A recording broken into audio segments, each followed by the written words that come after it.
Alright guys, so our next polarity is Gemini and Sagittarius, and what I hope you guys are noticing about these groups is that they are both going to be the same modality or the same quadruplicity that you learned in the last video. So Aries and Libra, those are both cardinal signs, and then you're going to have Taurus and Scorpio, which are both fixed, and then our next group is going to be Gemini and Sagittarius, and those are both mutable, and it's going to continue like that.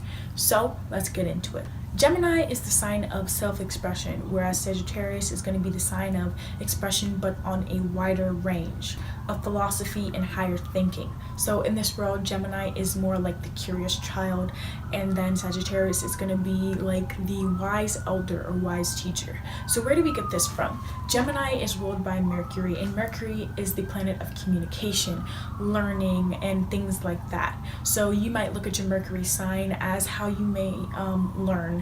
Like I am better at you might be better at interactively learning if you have like an Aries Mercury, or you might be better at seeing things if you have a different type of Mercury. So that's also how you can look at it. But let's get back to Gemini. Gemini is ruled by Mercury, and Gemini as opposed to their counterpart Virgo, which is also ruled by Mercury, so they are interested in learning and intellectually analyzing data, but they just do it differently. Gemini is more curious. They want to hop into the next thing and kind of be a jack of all trades and learn a lot about a lot of different topics, whereas Virgo might be a little bit different, and they are constantly they have the knowledge. They're represented by the Hermit and Tarot, which is like the old elder, much like Sagittarius, that has gone through the trials and tribulations and has a lot of information, but they are more introverted in the way that they go about their knowledge in this world, compared to a Sagittarius being a fire sign, which is a little bit more extroverted in the way that they go about things.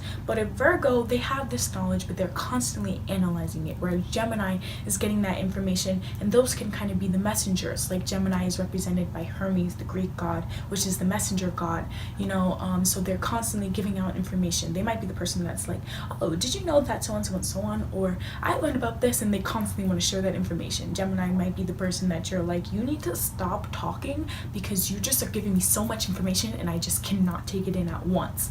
They might be that person in the group. So just understand this is why they are this way, because they are the curious child, and they are constantly taking in a lot of new information and have this like sensei stimulus overload, and they're like, okay, I really want to like give this information out to other people too.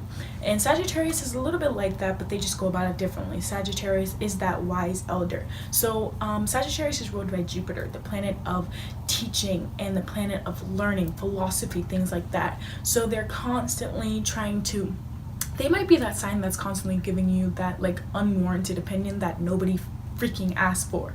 Like they're probably the sign that's giving you that, and you're like, can you please just leave me alone, God? But just understand that they're actually in their mind doing like a good thing. Like they're like, okay, I have all this knowledge and I really want to share this. Same way as Gemini, they just might be a little bit more wise in the information that they have, or however way you want to take that. So in this world, like I said, Gemini is a curious child, and Sagittarius is going to be that wise elder or wise teacher. So you can think of this as trivia versus wisdom. Gemini is gathering as much information as possible, whereas Sagittarius has wisdom. They might not know about a lot of things, but the things that they do know about, they're very wise in those topics, and you can't tell them anything about it. You probably know a Sagittarius that might be very well adept in a certain area, and like you can't tell them anything about that area because they are like, I know this,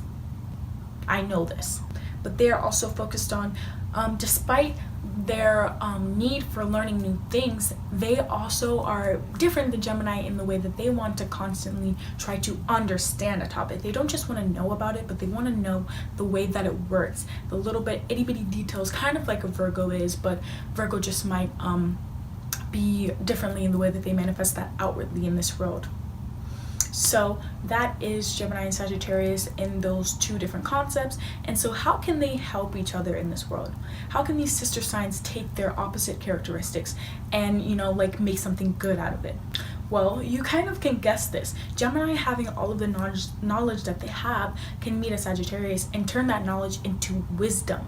better like manifest those ideas that they have and create them into something like wonderful. For example, Gemini is very good at communication. They might be very good writers, and Sagittarius might have a lot of knowledge on the information that they want to write about, and they might be able to come together and create something wonderful with that and further help people learn and gain from that information that they both came together and created. Where Gemini is constantly learning things, Sagittarius is making that into an academic level, academia, where they're learning something, but it's sticking in their head, and they also are learning about the topic and how it works.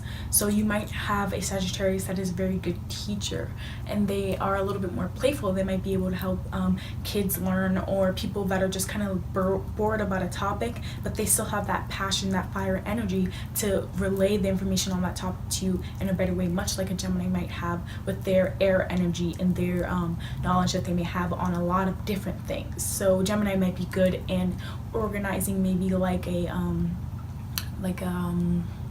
a curriculum, whereas Sagittarius is that person that's going to relay those items on a curriculum to the students. So where you have writing, Sagittarius becomes the person that allows that writing to become published or things like that. Those are how those two signs can help each other, and it doesn't just have to be about learning. It can just be about living life in general, and you can take these metaphors and examples that I have given you and also apply that to how you may think that a Gemini and Sagittarius might help people too, and that goes for all the other polarities too. So let's move on to the next one.